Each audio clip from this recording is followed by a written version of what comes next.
Sumainyo ang Panginoon. At sumaiyo rin. Ang mabuting balita ng Panginoon ayon kay San Juan. Papuri sa iyo, Panginoon.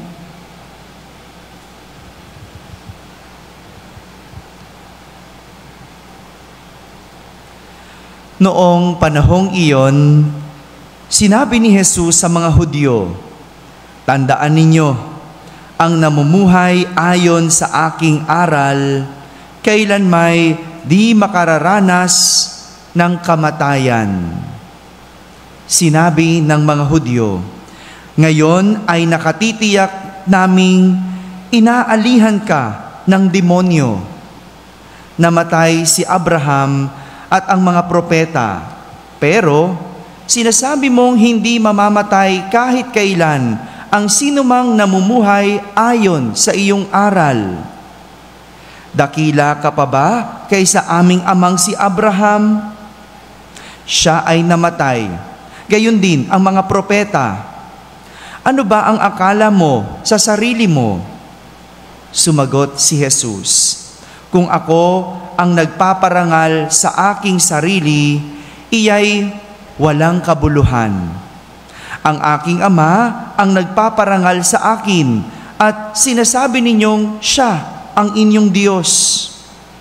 Hindi ninyo siya nakikilala, ngunit siya'y nakikilala ko. Kung sabihin kong hindi ko siya nakikilala, ako ay magiging sinungaling na katulad ninyo. Subalit, nakikilala ko siya at ginagawa ko ang kanyang sinasabi. Natuwa ang inyong amang si Abraham nang mabatid na makikita niya ang araw ng pagparito ko.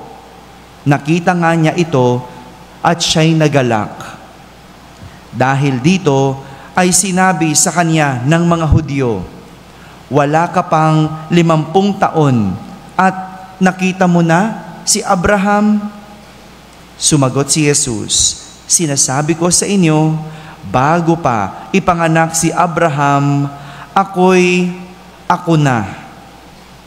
Dumampot sila ng bato upang siya'y batuhin, ngunit nagtago si Jesus at lumabas ng templo.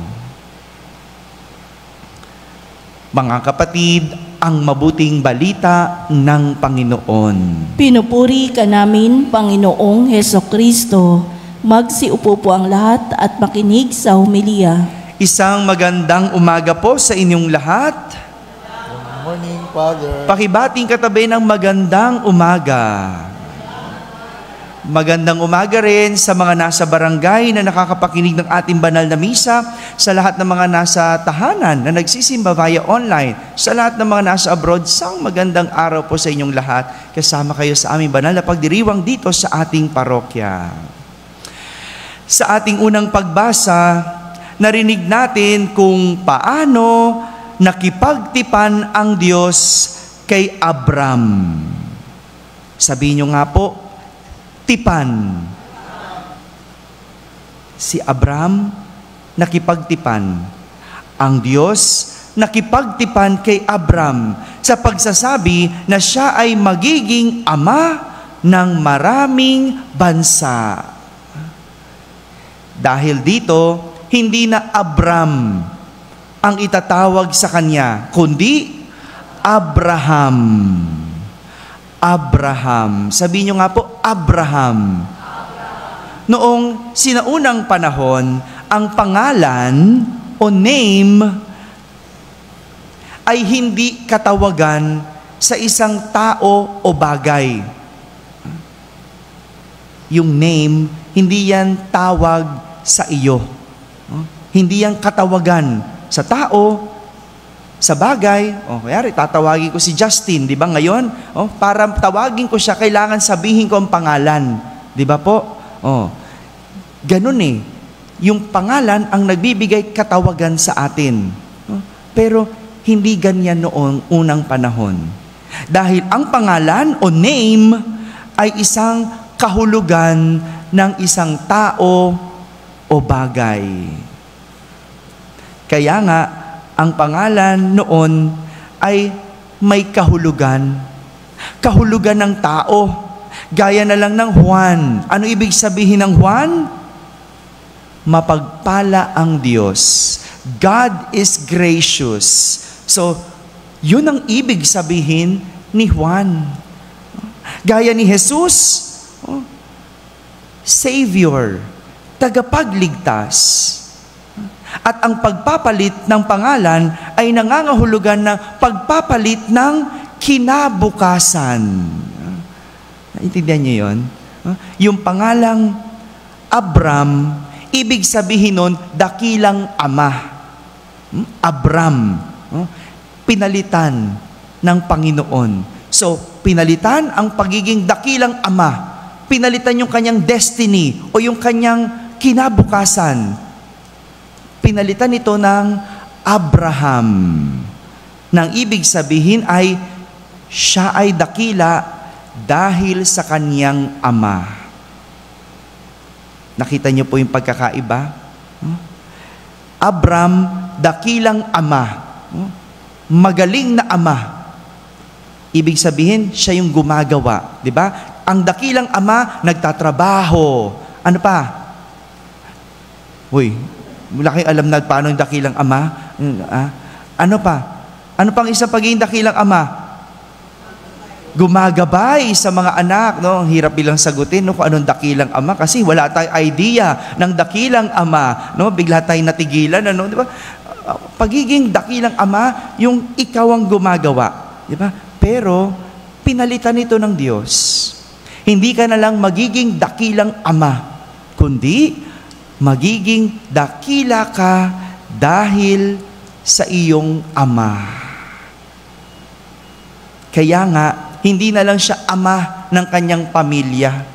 Ama na siya ng maraming bansa. Yan ang magiging destiny o kinabukasan ni Abraham. Binago ito ng Diyos. Ginawa siyang dakila sa pamamagitan ng kanyang ama. It is God who made him great. Tayo, pag ginawa nating dakilang sarili natin, gagalingan natin. Di ba? Pagpupursigihan natin, pagsusumikapan natin, ayan, dakila. Pero ito, hindi siya yung may gawa, kundi ang Diyos Ama. Kaya nga, kasama sa tipan nila ng Diyos ang pagpaparami ng kanyang lahi. At mula sa kanyang lahi, magmumula ang hari. Magmumula ang hari. Nakita po natin, ang ganda nung tipan ng Diyos. Hindi lang isang kasunduan o agreement, kundi isang plano o pangako. Yung tipan, ano yan kasunduan, agreement. No? Parang nag-apply ka sa trabaho, may kasunduan kayo. May tipan kayo, ano yung pipirmahan mong kontrata? O ikaw ay sasahod ng 30,000 pesos. O yan, di ba?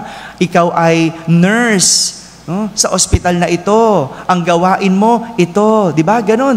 Yan, kasunduan yan. O, yung marriage contract ninyo. Kasunduan yan. Ano kasama nun? O, syempre, yung sinumpaan ninyo. Na kayo'y magsasama sa hirap at ginhawa, sa kayamanan o kahirapan, di ba? Hanggang sa kamatayan. Oh, bakit hindi pa patay, naghihiwalay na? Hello? Kasi hindi tayo marunong sumunod sa kasunduan. Hindi marunong sumunod sa tipan. No? Pero yung tipan ni Abraham at ng Panginoon, hindi lang basta-basta agreement o kasunduan, kundi plano at pangako. Pangako. Pero dahil ito'y isang kasunduan, meron dapat usapan, meron dapat unawaan. Kaya nga sabi ng Panginoon kay Abraham, tutuparin ko ang aking pangako at kayo naman ay magiging tapat sa ating tipan. Yun ang kasunduan. Yun yung kanilang pinag-usapan. Sabi ng Panginoon, tutuparin ko yan. Pero sabi rin niya, o dapat, tapat ka din. Kaya nga ang ganda na magkaroon ng tipan sa Diyos.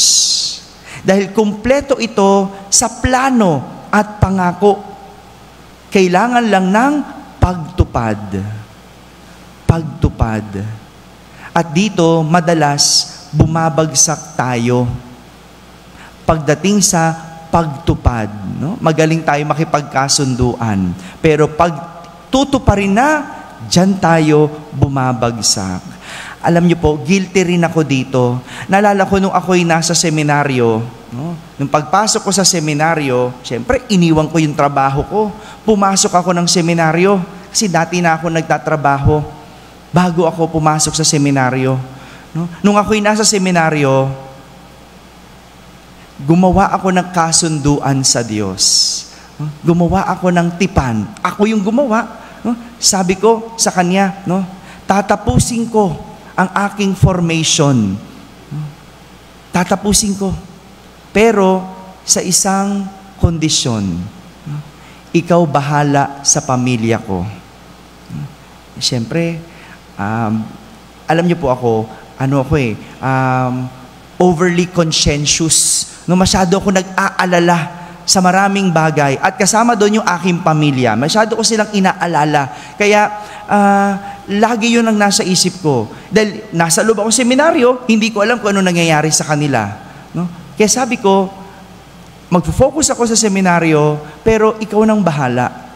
Ilayo mo sila sa kapahamakan. Ilayo mo sila sa sakit.